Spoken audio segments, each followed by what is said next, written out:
Gunung Semeru ini bersyarat, selalu mengeluarkan cahaya yang bersyarat. Tapi Gunung Arjuna ini belum mau membalas syarat itu tadi. Bila mana Gunung Arjuna ini memberikan syarat juga, timbullah ledakan. Nah, kalau sudah timbul ledakan itu, itulah saatnya. Kalau Gunung Mahameru sudah memberikan tanda, Arjuna memberikan tanda, bukan berarti Gunung Arjuna meledak. Bukan ada sesuatu kekuatan dari kota ini. Nah, pertemuan ini meledak di udara. Ketemunya dua cahaya, dia ledakan. Tidak harus kemudian meledak, makan korban banyak, enggak ya? Enggak, bukan. Tidak ada korban, tidak ada bencana. Meledak, nah saat itulah kita siap-siap. Siap-siap apa?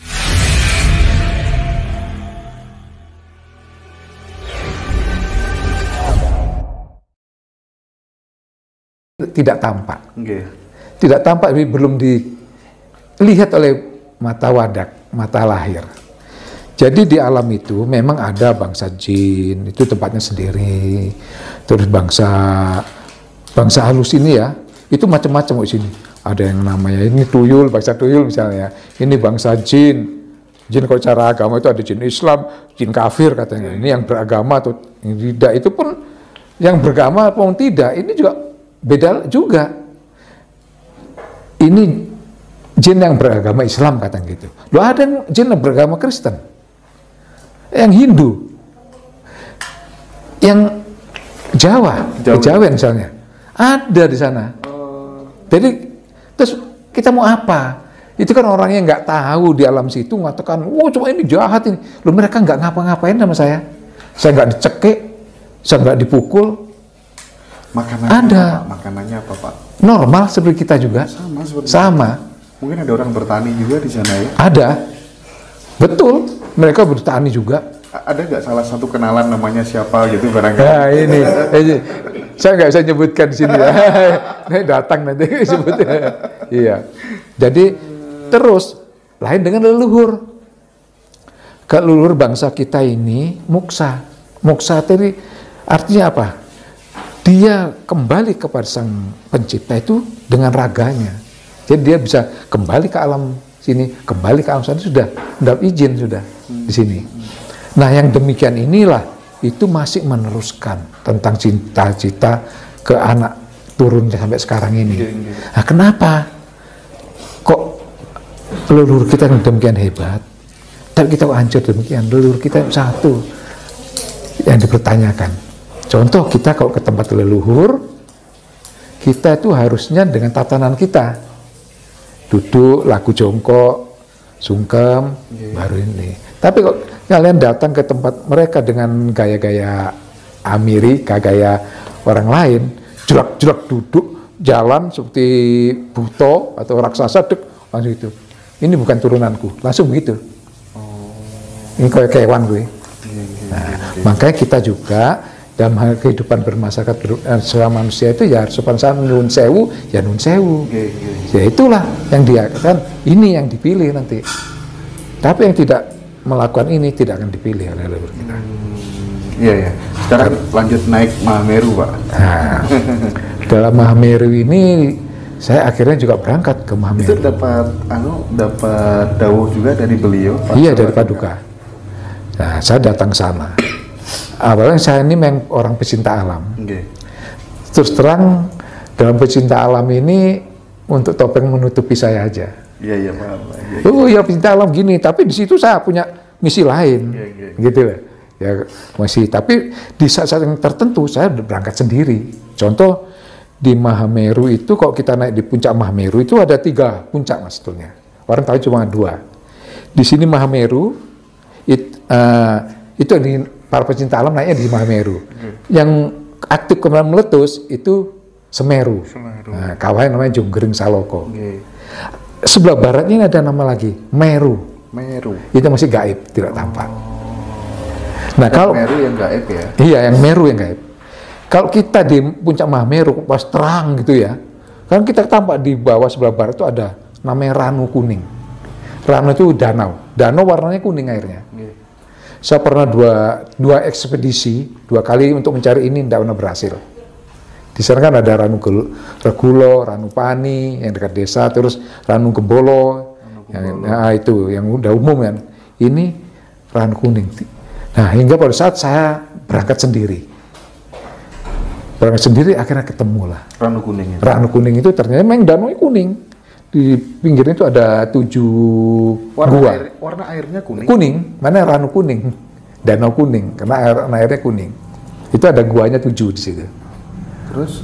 Nah, saya datanglah ke situ. Oh, ternyata demikian. Ya udah, setelah ada komunikasi dengan di sana ya, di alam situ dan sebagainya. Saya beberapa hari duduk di situ, baru turun. Yang ini mungkin di episode berikutnya akan saya ceritakan tentang yang sifatnya itu sudah masuk ke alam gaib, tentang gaib kita dan gaib mereka, supaya menyatu bagaimana, itu ada aturannya nanti. Itu. Nah, di Mahameru ini kalau saya ke sana ya nun sewu bukan berlebihan, tapi itu pun di luar dugaan saya. Kalau saya naik setelah di desa Ranu Pani, dulu lihat ayak-ayak mas, terus kelesotan. Sekarang enggak, sekarang udah ada jalan lain yang lebih enak. Saya di situ langsung dijemput. Itu ada yang Mbak Payung dengan pasukan khususnya sana gitu lah. Gaib ya Pak? Gaib. Tuntun saya naik Semeru tadi. Itu kok berangkat sendirian. Itu nanti ada panjenengan? Hah? Kaget panjenengan? Waktu pertama, aduh, sopui. Hampir saya manusia biasa, wujudnya manusia kok. Nah, setelah itu baru setelah mereka sungkem ke saya tanyain. Nah, karena dia oleh rajanya diminta untuk mengawal, menjemput saya ke Mahameru tadi. Tapi kalau pas sendiri ya Pak ya? Iya, kalau sendiri. Kalau bisa teman, saya bilang jangan. Ada batin ya, jangan gini-gini. Saya tahu nih teman saya, kalau saat kelihatan juga kan pada lari semuanya tadi. Itu di setiap daerah gunung manapun yang saya datang, saya mesti dijemput. Apakah itu gunung di Pangrango, Gunung Gede, Gunung Sal dan sebagainya, mesti ketemu. Nah itulah kenapa Paduka Yang Mulia Soekarno menyuruh saya datang ke puncak Mahameru.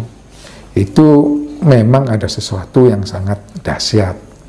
Kenapa? Dari Arjuna terus ke puncak Mahameru.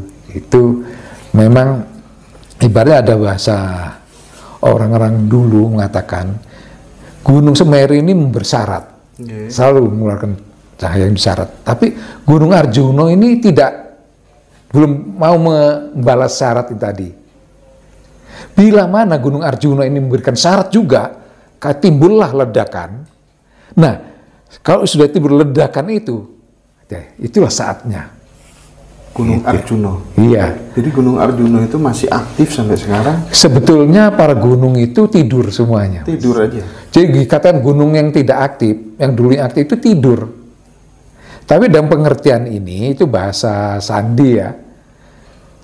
Kalau Gunung Mahameru sudah memberikan tanda, Arjuna memberikan tanda bukan berarti Gunung Arjuna meledak. Bukan ada sesuatu kekuatan dari kota ini. Nah, pertemuan ini meledak di udara. Ketemunya dua cahaya ini ledakan. Tidak harus kemudian meledak makan korban banyak, enggak ya? Enggak, bukan. Tidak ada korban, tidak ada bencana. Meledak, nah saat itulah kita siap-siap. Siap-siap apa itu Pak? Ya, siap-siap untuk apa ini ya? Menyongsong kehidupan Nusantara yang bakal menjadi mercusuar dunia. Iya, yang dicari para leluhur tadi. Itu makanya berkaitan antara Arjuna dengan Mahameru. Iya. Nah, itu nanti adalah berikutnya tentang yang Ratu Adil, Satu Ropiningit itu nanti dibahas. Ini kan terkadang banyak ini orang-orang yang menurut saya agak berbau halusinasi dan lain sebagainya ya. Cuman nggak tahu, saya cari tahu dari yang benar-benar punya pengalaman dan sering komunikasi dengan penguasa gaib yang ada di beberapa gunung-gunung berapi ataupun gunung-gunung besar di Jawa. Nanti katanya gunung-gunung itu akan meletus semuanya, Pulau Jawa akan terbelah jadi dua dan lain sebagainya. Ekstrim banget. Ya. Panjenengan mencikapi itu bagaimana Pak Bagus? Ya itu kadang-kadang saya juga tertawa kok saya kadang membaca di YouTube ya, banyak orang begini, saya guyu. Ya enggak begini. Wong kita ini akan menuju kepada suatu kehidupan yang lebih baik. Kok terus hancur-hancuran? Terus mercusuar dunianya ini kemana? Terus nanti yang nata manusianya siapa? Nggak ada manusia. Kok udah hancur, gunung pada meledak semuanya. Pasti Semeru yang meledak begitu sekecil, habis berapa kecamatan kok. Bukan begitu, itu kan bahasa lambang, Mas. Ya itu kok kita kaitkan lagi kepada perjanjian Sabdo Palono Gekong tadi.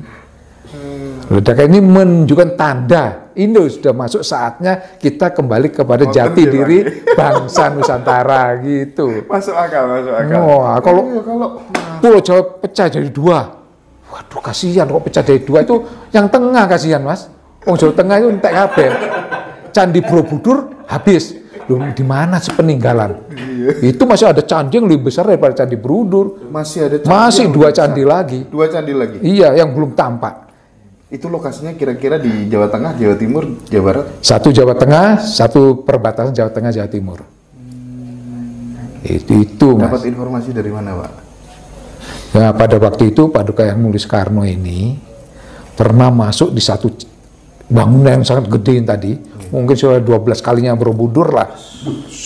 Kenapa? Pilarnya, pintu gerbangnya itu saya hitung 60 meter, betul tak hitung 60 meter.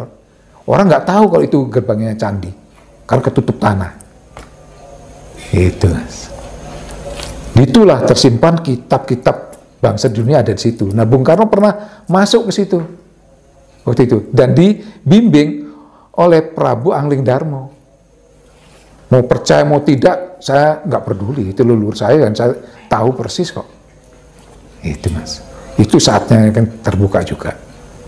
Jadi misalnya masih bentuk gunung ya, bukan bukit lagi gunung.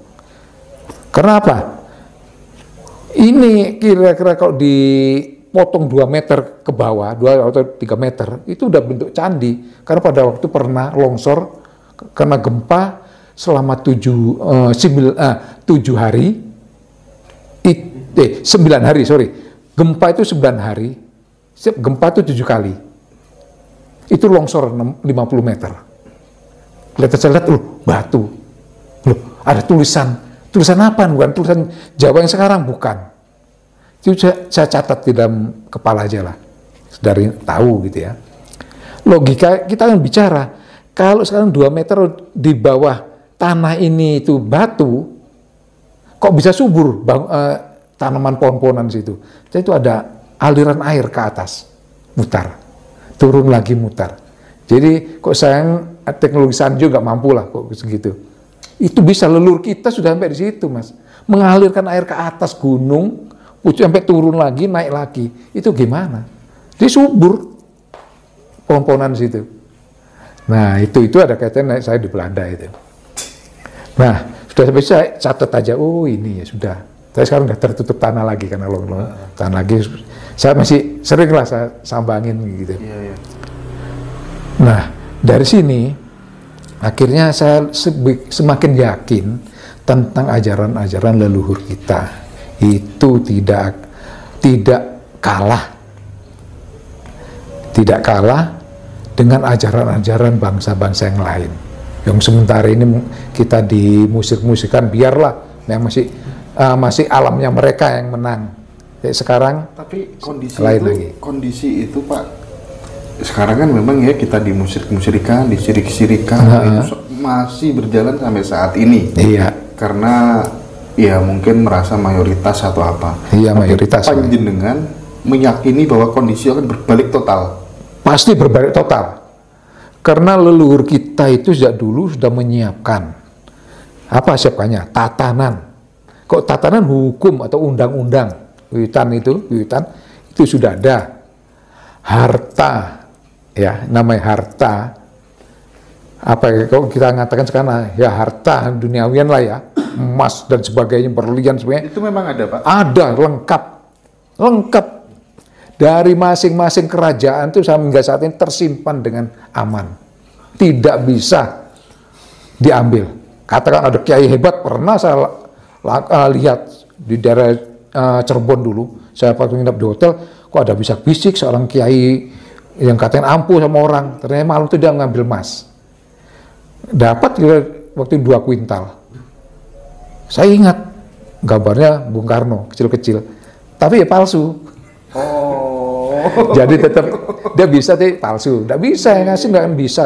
Saya yakin siapapun juga. Karena sudah jadi seuginarisnya Gusti Allah. Itulah nanti dipakai juga buat modal kita membangun bangsa. Hingga saat ini pun belum ada yang. Kapan itu semuanya akan? Kalau bangsa kita sudah iling dengan jati dirinya, sebagai bangsa ini. Teknisnya terserah alam. Alam sudah, nah, makanya sekarang banyak kan, sedikitnya candi lah sudah, mulai banyak bermunculan walaupun yang kecil munculan. Jadi saya pernah nih ke pertapaan di Gunung Arjuna ya, pada waktu itu cat hancur pertama ini. Waktu ditinggal juru kuncinya, tidak ada tamu, ada sekelompok orang datang ke sana menghancurkan ini. Di bangsa itu dianggap sirik, musyrik itu di daerah Pusung Arco, daerah Semeru juga banyak. Pernah digituin? Sangat pernah. Kebetulan waktu itu ada satu arca yang di pertama Indra Kilo ini hilang. Terus mereka pindah dengan gaibnya pindah ke daerah Pusung Pawon. Itu daerah yang di dekat daerah Mengku Jajar Gunung sana lah. Itu sudah kembali lagi ke pertapaan itu. Jadi dalam hal ini sebetulnya itu patok, Mas, yang tidak boleh dihilangkan. Oleh leluhur kita itu membuat itu sebagai tanda. Gitu. Kalau dihilangkan, jati diri bangsa juga hilang. Minimal itu. Nah, kalau soal harta, saya yakin tidak akan bisa diambil. Contoh kita di Singosari ini, banyak akan ngambil dengan cara mereka, dengan pola mereka, dekat situ katanya buat padepokan, buat yang ini, padahal mencarinya di mana harta ini. Ya, Singosari. Tapi kalau misalnya mau menunjuk titik teritorial begitu, Pak Bagus, yang paling besar harta itu tersimpan di daerah mana yang paling besar? Begini, Mas, setiap kerajaan itu besar-besar. Jadi kata besarnya ya kurang lebih aja semuanya. Jadi nggak ada yang ini sekilo, yang situ 10 kilo, 100 kilo, enggak. Kerajaan, kalau udah kita bicara kerajaan itu sangat besar. Sangat-sangat besar. Jadi saya berpikir, leluhur kita dulu kok nambang gimana ya? Nah, sekarang ini konglomerat yang nambang batu bara, emas yang di Freeport diambil, itu alamnya rusak semuanya. Freeport itu 4 gunung habis sebesar Gunung Arjuna. Lah leluhur kita bilang ngerusak dulu, ternyata enggak.